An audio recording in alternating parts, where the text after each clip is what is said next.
Well, audio. Doobie's here in the building for Sports Hip Hop with DJ Mad Max, Live 365 IR Radio. Just released his new self-titled album, Doobie, available on all platforms now. Columbus, Ohio's own. Doobie, what's going on, man? How's your Wednesday? How's everything going? Shit, man, everything is great, man. Just blessed. Just got back from a festival in Virginia a couple hours ago. So yeah, just resting and relaxing. How was the festival? Were all the people out there in tune with the new album? Yeah, yeah. We went out there and just played the hits and played Celebrate off the new album. They loved it. Yeah, They celebrates were the huge club record. I could tell just from listening to the whole project. Yeah, yeah, that's the catchy one. Yeah, everyone likes that, but there's so many other ones on here. Desperate Times, I like that one. That's a personal favorite. The Old Me, because I know all about your journey and hearing about your life story and coming up. We'll get into it, but if you want people to know you now, they could hear this new album. But for people who may not have been tuning along the whole journey, how would you describe yourself as the old me for people wanting to go and take a look back once they hear the track? What is the old Doobie? Um, I think most people think that the old doobie is like it has something to do with what I was like making the music about. But I think it also has a lot to do with the lifestyle that I was living as well. So like we still party, we still, have fun, but like back then I used to do a lot of drugs and things like that. Now I'm a father, I don't do any hard drugs and stuff. So I'm always hearing, all the time, like, we missed the old doobie, blah, blah, blah. And I'm just like, I don't, I'm still me, but I'm not going to dibble and dabble on certain things anymore. Mhm. I heard about your journey in becoming clean and everything, especially with being a father. Did that kind of change how you wanted to spread your message, similar to how Biggie Smalls, once he had his son and everything was going crazy with the East Coast West with everything going on in the '90s, he wanted to change his message and be more positive. Was that kind of similar? You kind of resonate with that once you became a father? I got to change my message in my music. Yeah, like, I mean, it's not necessarily just like, oh, I want, like, oh, you shouldn't do this or you shouldn't do that. It's more so just like my music is just about me and me only. So it's like I'm not gonna preach something that I don't do. And then when I obviously was on drugs, I was talking about doing them all the time because it's just what I was doing. So I'm not like, here to be like, hey, you shouldn't do this or shouldn't do that. I believe everyone has their own journey, and life hits everyone differently. But me personally, I just stopped, just because it wasn't fun anymore. You don't know what you're gonna get, and that could be your last time. So it's like when it's no fun anymore, I was done with it, and I was just, I want to be here forever for my son and my children to come, and for my fans. Exactly. Your fans are the most loyal. They wear all your merch. And you kind of did it the Master P way back in the day with going door to door, handing your CDs out of the trunk, go handing the fans of the doors with their tickets and everything. Is there still an organic way that you still go out there and carry on that tradition? I know social media, that's how you're present on the internet with all the artists. That's how they're moving their and pushing their brand nowadays. But is there some level that you still keep maintain that organic old school way and maintaining contact with fans? Yeah, I'd say one of the things that we still do is after the end of every show, we take pictures and meet everybody, and we have them line up and just one by one take a picture with me. If you want to holler at me, you want something signed.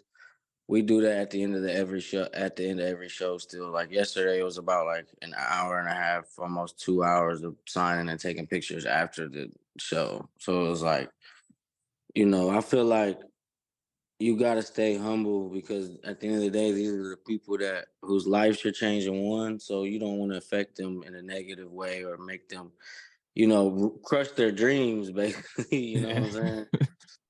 Like, so, yeah, man. I think that's the most organic thing that we still carry on right now. It's interesting learning about your story because your mother was the one who really was that influence in getting you into music because you heard all this rock music and Nirvana, Kurt Cobain. I've heard you speak about Kurt Cobain, and it's kind of interesting because I was born in '99, so Cobain was already passed away at that point. But people really didn't take him that seriously until after he died. Is that right? Um, I don't really like know his story like too crazy, but I mean that's what I've heard. I'm pretty sure like that's with a lot of artists too. Like so, I mean that makes sense. All I know is he's a icon, and he went through a lot of similar like emotions as me. You feel me? He was real outspoken just about the problems that he Yeah, was facing with everything that with addiction and everything. He was definitely ahead of his time. But I've heard that too. I yeah. know people have said that Nirvana isn't cool. It's kind of crazy when you look back on all these bands that had some sort stature in the '90s, and all of a sudden years later they either become cool or you're tarnished. I know Nickelback is one of those bands where people are like they're garbage, they're this, but they still got hit records at the end of the day. Yeah, nah, I don't know how they can slander Nickelback. That shit gets to me. I'm like, what? I love Nickelback. Yeah, I don't get, and they do. I think they do it with Creed too. I've seen the Creed threads online. All Yeah, these that '90s bands. It's like they had all these huge hits in the '90s. I mean, what were these people listening to if they thought this was trash? I don't know. I don't know. You know, I don't get it, man. I don't get it. It's a lot of music and throughout a lot of different generations. That Yeah, it's just music's meant to be fun. So as long as you're having fun, then hey, more power to you. exactly. When did you realize that you had such a huge fan base outside? Because I know you come from that era, like we talked about just now, with you going door to door and passing out tickets and CDs. But what was that first event for you where the fans actually showed out for you? Well, the first time like I ever noticed it was like it was during that time when I was handing out CDs, like standing at gas station, basically making people just take CDs. Like I wasn't even caring about selling them or nothing. I was just like, hey, I need you to hear this, blah blah blah. We going literally all around the city, even the outskirts of the city. We going to other states, places, traveling on our own dime. We didn't have hardly any money, but we just kept traveling, handing out CDs, tickets, and then like I had a show in my hometown where at Alrosa Villa actually where Dimebag Darrell died, where he Wow. got killed at. And when we pulled up, like for me to perform, I was just in shock. I was like, whoa, we sold it out and stuff. So I was like super like, whoa, this is wild. And then when I went in there and they were singing my songs, that was like the first time that ever happened. I was like, whoa, and this was well before When the Drugs Don't Work and Nikki Six and all that.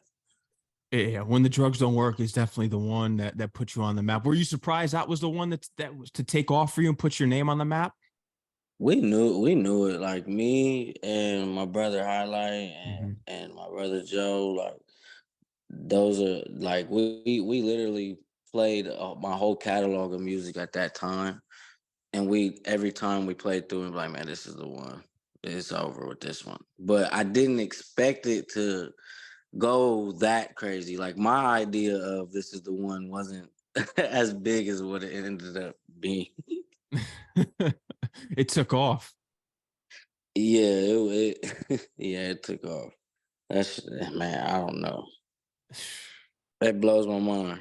Yeah, and you're still going today. I mean, what's been the one?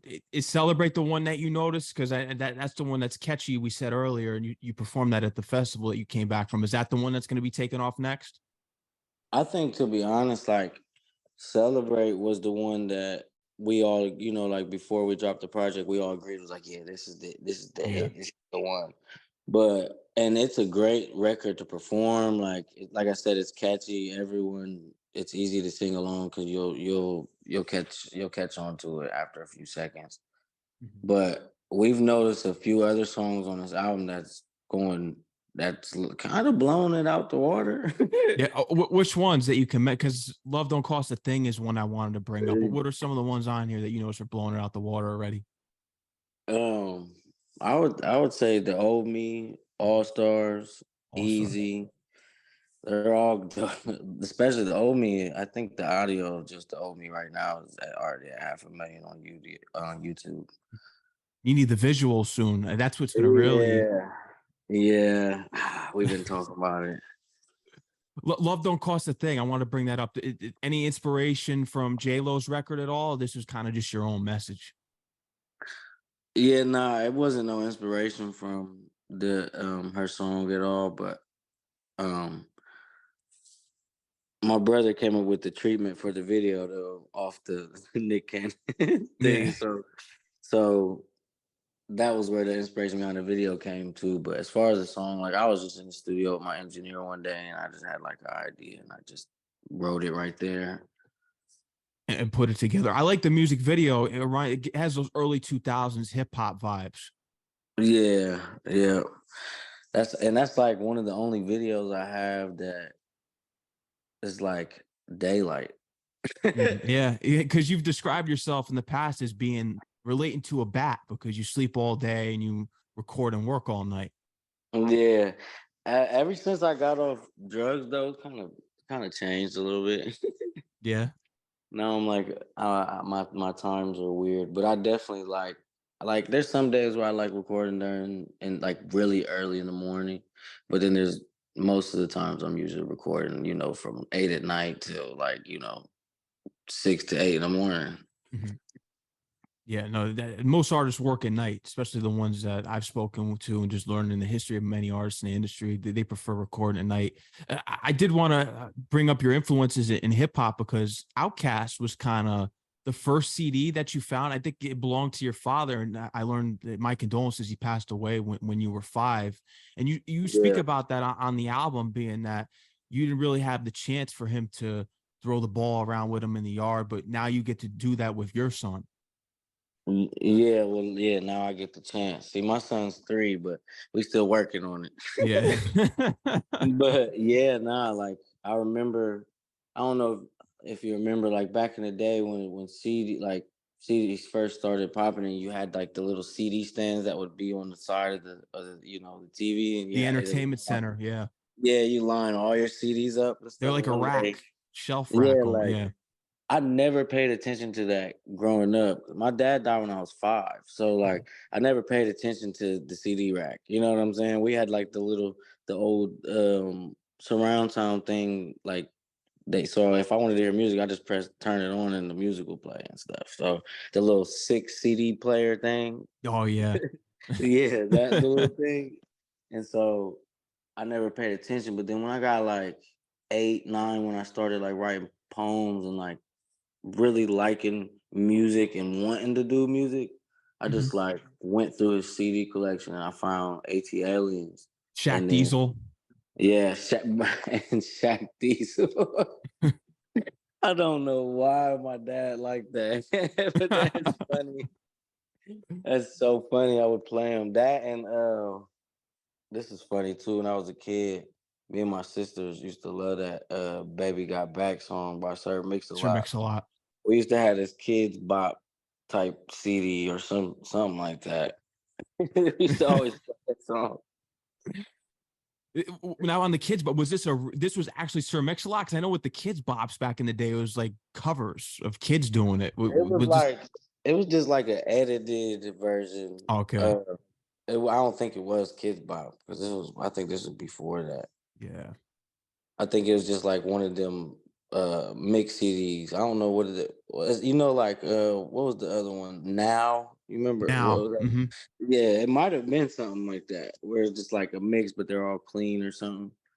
yeah, because I think it was mainly. I think you got those back in just like regular stores. Walmart had them. I remember when I was Yeah, real young seeing them in there. I think I had one or two.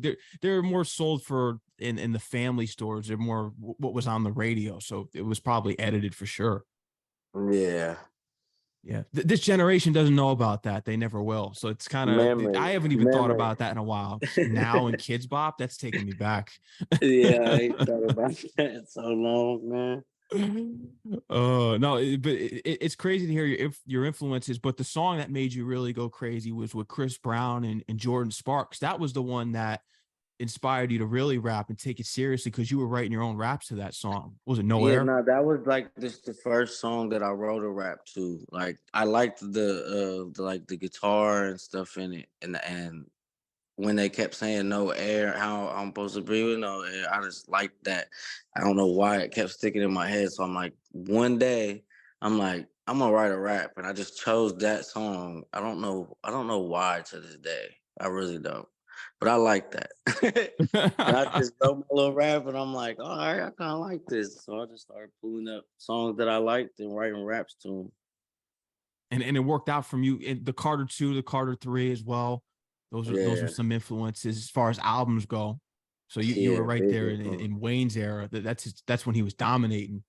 Yeah, and that's when like music was really hitting me. Like was when Wayne was literally the guy. Yeah. Wayne was he still is, but you know, Nah, it's he's still the guy in my eyes. But I'm saying when he was in his prime Wayne, it was yeah, like all you heard was Wayne. yeah. And then he was on the features and he was Yeah, killing the feature game. Even after the Carter 3 and his run there, he was still killing the features. amazing. Yeah, he's definitely top 10 for sure. No doubt about it. But we're working here to see because we talk about it all the time because you're kind of in this branch with the white rappers and the rock rappers and all that. Have you spoken with some of your fellow? Because I know you went on tour with Caskey. Have you had conversations with them about what it's going to take to really break that mold when you're looped in with all the other rappers and you're kind of not just in your own cult following base? It's hard because it's like I me and Caskey's had these conversations so many times. Like it's hard because it's like the white rappers all toured together and stuff, and because it's like a lot of them don't have cosigns from the black artists, you know what I'm saying, Mhm. or their lifestyle really isn't the same as a lot of hip hop artists, so it's not really meshing with that mainstream crowd or that other or like pop crowd or whatever crowd it may be, you know what I'm saying. Mhm. So it's like, and it's like the industry or the people in the industry kind of make it a white rapper thing as opposed to it's just like this is just rap music or whatever. But I tell Caskey all the time, it's like, man, me and you, we're brothers. Like we don't never have any issues. So I'm not gonna stop working with you because you're white. That would be crazy. But it's like I don't know. Like majority of my hip hop friends that are like really my friends are white rappers. So it's like that's probably why I'm always in that bracket. But that don't mean that like I don't know. If you ask me who my favorite rappers are, they're not at all like country or rock and roll white rappers. Yeah, no. Uh, but I don't know. And if you're white, dude, you're automatically a white rapper. So Yeah. no matter what, you can't get away from it. It's like, It's true. You even see it with Eminem, even to this yeah, day. Unfortunately, just how much he's done for hip hop, you still see there's a lot of criticism there. You still see it, unfortunately. yeah. Like, I just look at it as like, if you're dope, you're just dope. Dope. Like, if you're a goat, you're goated. Like, if you're a legend, you're a legend. Like when it comes to M, he just like done so much in hip hop. Period. And just paved the way for and pioneered a lot of different things. Like, so I could never take that away from him at all. You know what I'm saying? And then Exactly. same like with the Wayne hate. Like, there's a lot of people who hate on Lil Wayne too. Yeah. Like, say, "Oh, he's lost it." What? He's still literally like both of them, Wayne and M, are still snapping. Like, if they were to drop what they're dropping now when they were in their prime, it would be masterpieces and no one would have problems. It's just the times are changing and people's ears are different now, Hmm. But I hate hearing like slander on people just because times are different. Yeah, I don't agree with it. And speaking of slander, I did want to address it with the open in their ears. People are they really saying that you're not rapping because you even said that they need to close their eyes and open their ears Yeah. on your album. So we came into a perfect segue here. So are people kind of throwing criticism at you for that? Is there somewhere in the comments somewhere that people are saying this? Yeah, I'm like one of them dudes who like sometimes if I look at one comment, I'll just start to get lost in all the comments, which is like a bad habit. So like I'll see, it'll be that one comment and I'll be like, ah.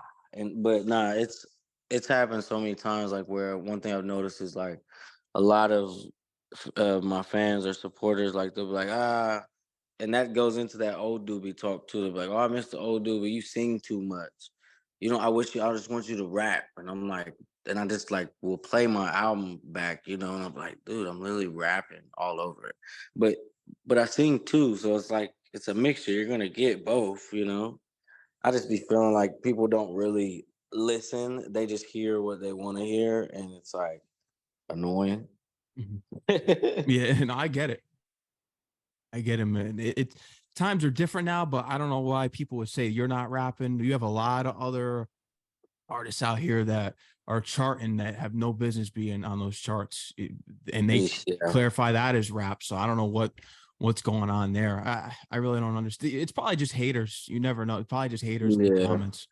I think too is just like whether you use autotune or you sing you're singing like for example like Rod Wave people like Mhm. he can sing but if you hear a lot of his music like it's like sing rap Mhm. he's rapping Yeah, but he's just holding a note and I feel like nowadays like I said music's changed so it's almost like the new standard to like rap but hold a little note while you're doing it.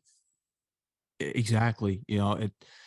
Times are changed right now, but I mean, you're winning right now. As from my standpoint, because you still got the fan base, you're going strong, you're still dropping the dope records, just with the self-titled album just now, but with Black Noise, because this is something you've been hesitant about signing deals for a while, and just you've said it in the past that these small dollars, these companies, they're trying to give me these small dollars. I know my worth, and I'm worth much more than that. What was it about Black Noise that you were able to come to an agreement with them in which you were like, all right, this is someone that's finally seeing me for what I'm worth? What was it about them that you put the ink to that contract? um I mean, just at the time, it just felt like It just felt different. It didn't feel like I was being pressured into something that wasn't real. You know what I'm saying? Um, sometimes you just go off your feeling, and that just lets you let that guide the moment. You know what I'm saying? Yeah. So I feel like we just had a similar like idea of what was best for me. You know what I'm saying? And similar ideas as far as tools on how to get there and things like that because I knew that I wasn't just a regular artist coming in there because I had a fan base already, but I hadn't scratched the mainstream surface, but I'm like a legend in the underground. It's like Yeah. um I don't know, I think we just shared the same idea of what it's gonna take and how to pull me from the underground world and try to crack this mainstream world now. Pain has a purpose. I wanted to bring up this song because it relates to everything that you've gone through this far. Like you just said, that you're a legend in the underground. You're trying to break the mainstream. Is there a point where was there ever a point you just wanted to say, man, this isn't worth it? It's not happening fast enough for me. Was there ever a point that you kind of took a perception on that?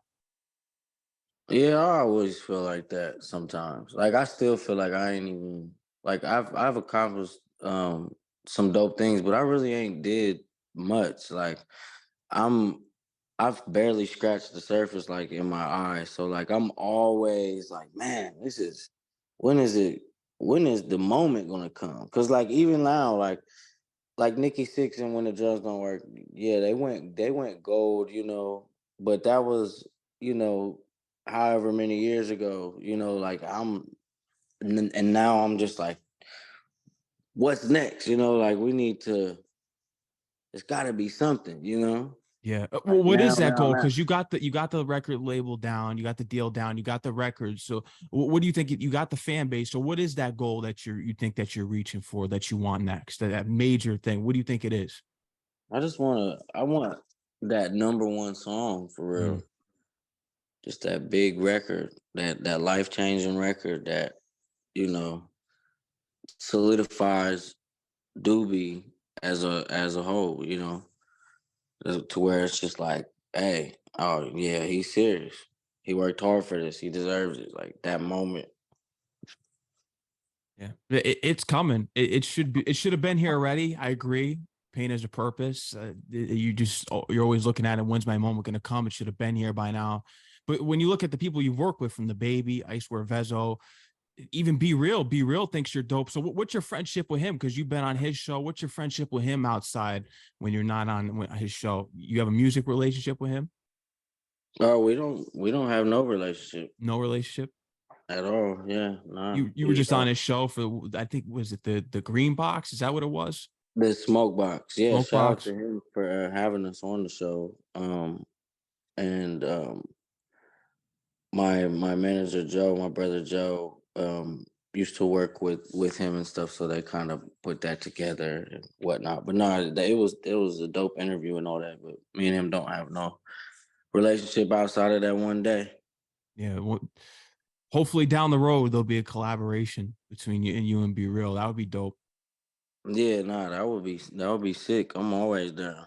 Yeah, you're always down to work. Even you want to expand because you like heavy metal, country. Do you feel as though that you want to take that Post Malone route? Do you want to kind of just go into different genres? Because I mean, you could do the singing and rapping already, but do you want to make that transition? Do you think that could potentially boost you up more? Yeah, nah, I've been like I said, I can make any type of genre of music. I think the main thing I was missing, which we're getting together now, is the band. So we're putting together the band right now. So this next tour, I'm gonna go out with a band, and yeah, like me, I'm trying to do everything. Like I'm not trying to do the be in the box thing, you know, because it just makes me unhappy. I like so many different genres of music that is like I would be bad at myself if I just like rapped my whole life. Yeah, no, you don't want to be boxed in. But even Yeah, before rap, because I did learn about it, you were a football player, running back and cornerback. That up until that high was school, like you were in my football. that was like my childhood first like passion. Was like I wanted to play football and or baseball too. I loved the baseball too, and I was really good at them. But then after I had like got a couple concussions and stuff, Concussions. I heard about that. yeah, and I was like, man, this is too much. You feel me? Like, and then I'm looking at the odds of really making it to the next level, and I don't know. I guess I just didn't really believe in myself the older I got in that space. You know what I'm saying? Yeah. And so I started writing more music. I started rapping more, doing talent shows and stuff, and that started making me more happy. You know, kind of feeling that void because like when I stopped playing sports, all my friends like I felt like I didn't have no friends anymore, nothing like because nobody was trying to make music back then. Everybody was, you know, playing sports for real. Yeah. That was the cool thing. So when I started rapping, I just felt like I ain't it wasn't nobody around or nothing, but the music was making me happy. So that's how it transitioned real fast. Yeah.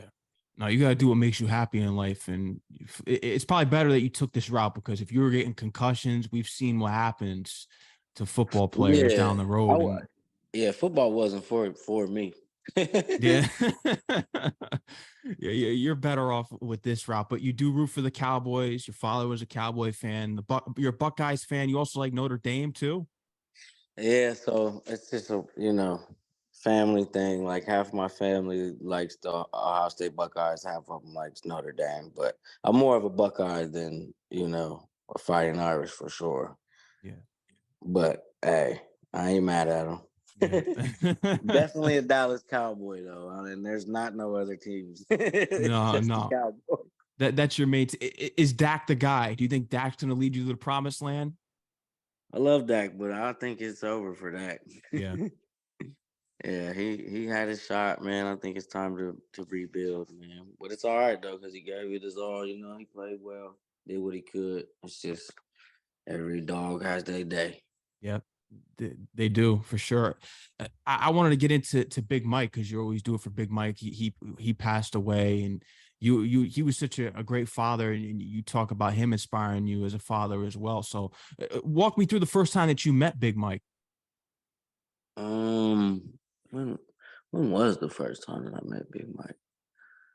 Oh yeah, yeah. So, um, we used to have this studio in the city that I used to be the engineer at or whatever, and it was lights. It was my brother Highlight Studio, and I was just chilling up there, and I walked into the office or whatever, and Big Mike was just sitting in there, rolling up or whatever, talking to Light, and Light's like, "Hey, this my bro, Big Mike, whatever." And we met, and then like a month later, because I was young, so I was a teenager, so I was 18 or 17 or something. I was still living with my mom, and I had got kicked out of my mom's house, and I had just met Mike like a week before, and Mike's like, "Man, you could come live with me." So I moved in with Mike literally like a week after meeting him, and then we just then like a month after that, he went on tour with Highlights. So I was just living in his house, you know, with his family, like literally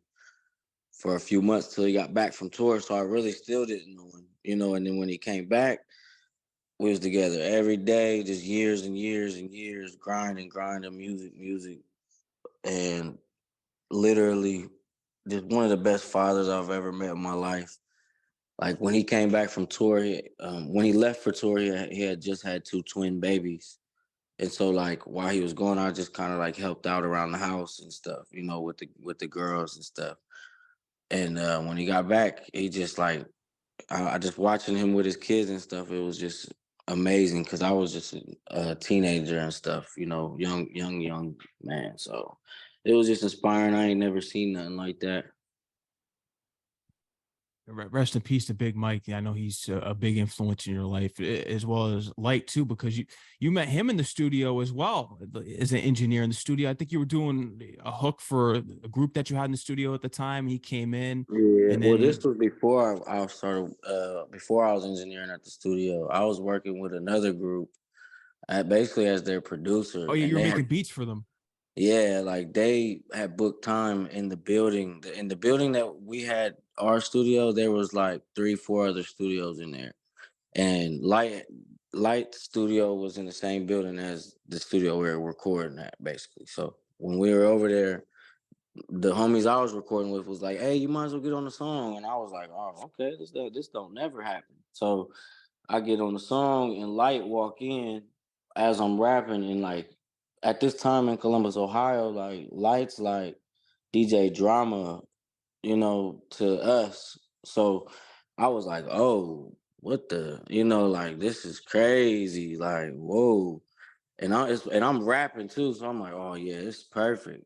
So I just start rapping and stuff. He come in there, ask for a wood or whatever, sit down, he chopping it up with us, and then he just leave. You feel me? And I was like 17 at the time, and when he left, he DM'd me on Twitter at like 1 in the morning, and was like, "Hey, what are you doing, man? You free to come by the studio or whatever?" I'm like, "Yeah." So I come by the studio. He like, you want to make it? If you can make a hit right now, I'll manage you, basically. And then I just made a song, and he started managing me. Ever since then, that's when I learned how to professionally engineer, and I started working at his studio for 4 or 5 years. Wow. Yeah, he hit you up on Twitter, as you mentioned before, but another platform that you really blew up off of, which was Facebook. That's an oddity to hear. Yeah, This is the first time I've heard an artist get blown up off Facebook on my show. yeah, that was that was crazy to me because this is when like Instagram was at its height. This was a few years ago, and I don't know. I just had people change because at that time I called myself Doobie Bandit, and I had Mhm. everyone change their last name to Bandit on Facebook.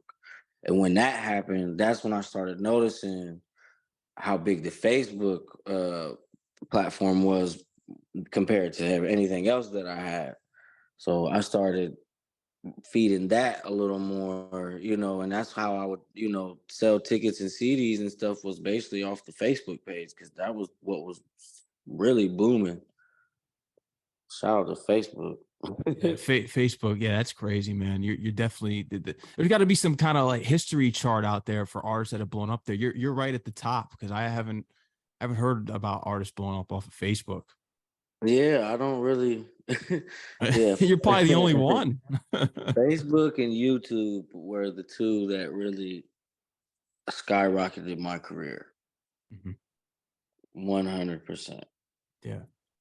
No, absolutely, no doubt about it. But it's something that's always interesting about you and learning about your career and just the imagery of your music because you do like painting and drawing and all that stuff, art, and it comes through on your music, just on the album covers as well. Because you'll go on there, you'll have the horns, and you speak about just kind of accepting how the industry paints certain artists, just being the dude in Yeah. the corner almost.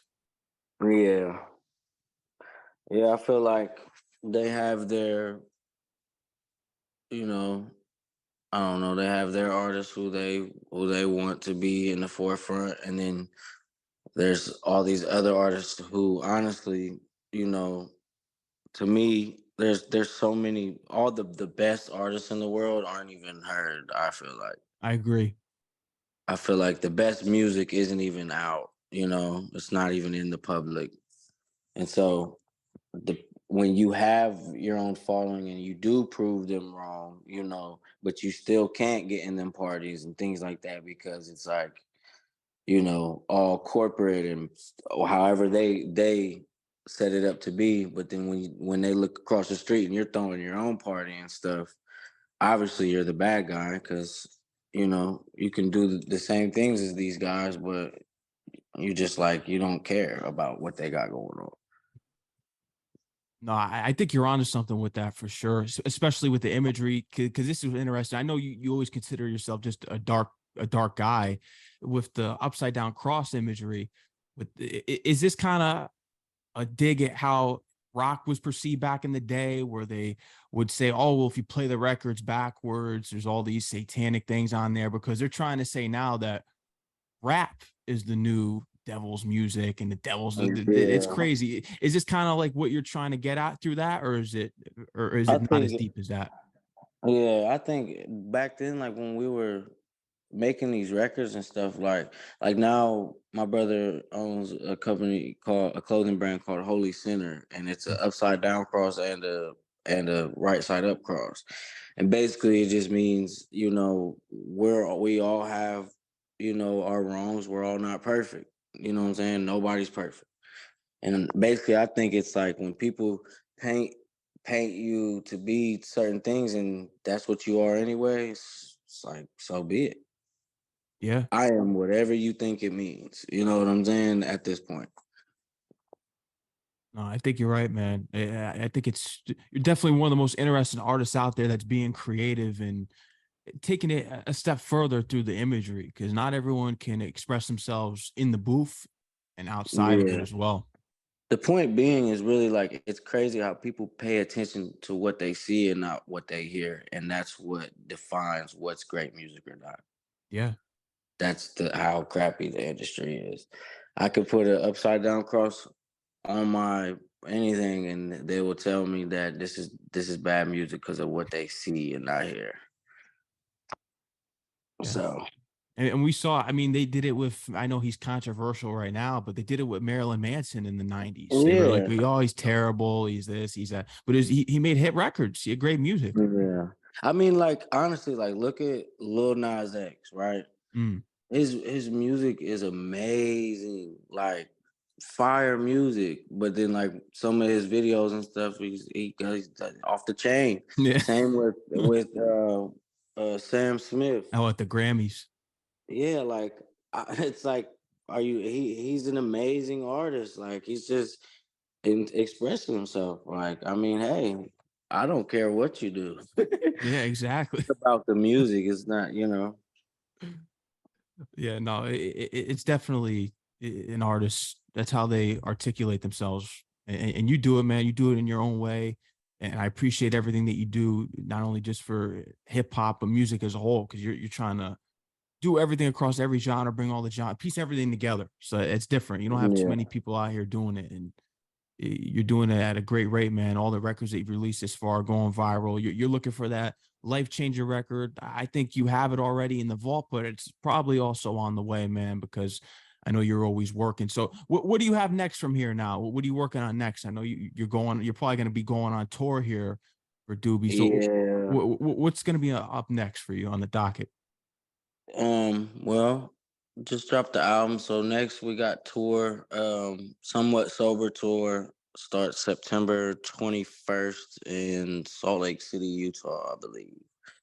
Um, we'll be I think it's like 30 something shows, something like that. Going everywhere in the US. So yeah, tour to end the year off. And then, top of the year next year, we're fine. More records.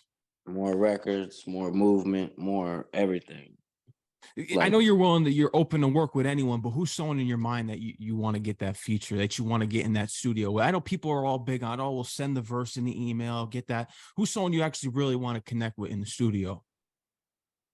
that's funny. I just did a interview yesterday, and it was a similar question. I honestly like, and people like don't like when I answer like this, but I honestly don't care. I like Post Malone's music like a lot, and he's such a like he's so me and him are so similar in certain ways. I just feel like on a connecting, type of a situation as far as the music, it'd be dope working with bro. And then another one is somebody who like I've been around a few times. We don't really have a relationship or nothing like that, but we respect each other. MGK, I like Okay. it. Yeah. Yeah, I like MGK. Ohio got Trippy Red too from Ohio. Yeah, yeah. Shout out to Trippy too. That's another one. Like, we know of each other and stuff, and we've been talked about working and stuff. I just, whenever the time is right. It will be soon. Bone Thugs is from Ohio. What are this is an interesting question because you come from Columbus. What are the struggles of coming out of Columbus and even Ohio just as a whole? Because when you look at the music industry, they're like, well, it's Atlanta, New York, LA, Yeah. Houston. What are the struggles of coming out of Ohio and trying to break into the music scene? I think because like if you look at Ohio, Cleveland's had so much success, so many like amazing artists that have established themselves, as big, huge mainstream, artists such as, like Kid Cudi, you got MGK, you got Bone Thugs, they've got Doughboy. It just the list is like Yeah, they got a fire ass roster, yeah, so it's harder like from the other cities to get the same recognition because the most eyes are on the artists that are coming out of Cleveland because most of the Ohio artists that are popping are from Cleveland. You yeah. know what I'm saying? Like as far as on that level of love. I mean, I think I don't know. It's hard for me to answer that question because every time they do the list and it comes out every year, and I'm always one, two, or three. So it's like I feel like I do get my recognition I deserve in the city, but I don't know. I don't know. It's definitely harder being heard because Cleveland. They shout out to Cleveland. They're on fire, but Columbus has an amazing roster, and we only getting started. We got EKT 40 too, who just signed to Meek Mill. He's killing it too for us. So You guys are gonna be blowing up. yeah, yeah, our time's coming. Our time's coming. It's about time, man. Especially what you've been doing. Doobie, is there anything else you want to let your fans know, audience know that we didn't talk about tonight that you want to close out with? Anything? Nah, man. Just stream the album, share the album. Self-titled Doobie everywhere on all platforms. A few videos been released off the album as well on YouTube, and I'm going back on tour. It's called the Somewhat Sober Tour, September. Get your tickets. Somewhat Sober, go get your tickets. Where can they pre-order these tickets? Ticketmaster? Um, yeah, Ticketmaster, or you can go to batshitcrazy.com, SHXT, and then crazy with a K. And there you have it, man. Doobie, thank you for coming on the show, man. I appreciate it. Shout out to your management, getting us all worked out here and setting us up. I have your album in the Yeah, rotation. Keep doing I great things, man. apologize for the tardiness, man. No, it's all right, man. Because I was like, what happened? But everything's all good, man. Trust me. As long as you're here, I support what you're doing, everything that you got going on. Congratulations on the new release, man. It's only up from here. Appreciate that, man. Appreciate your time. No doubt, man. They can follow you on Instagram at Doobie as well. Yes, sir. You already, Doobie. you already know, man. Doobie, man. Peace out until the next time. All right. Appreciate you, boss. No doubt, man. Take care. Stay safe out there. You as well. Peace out, man.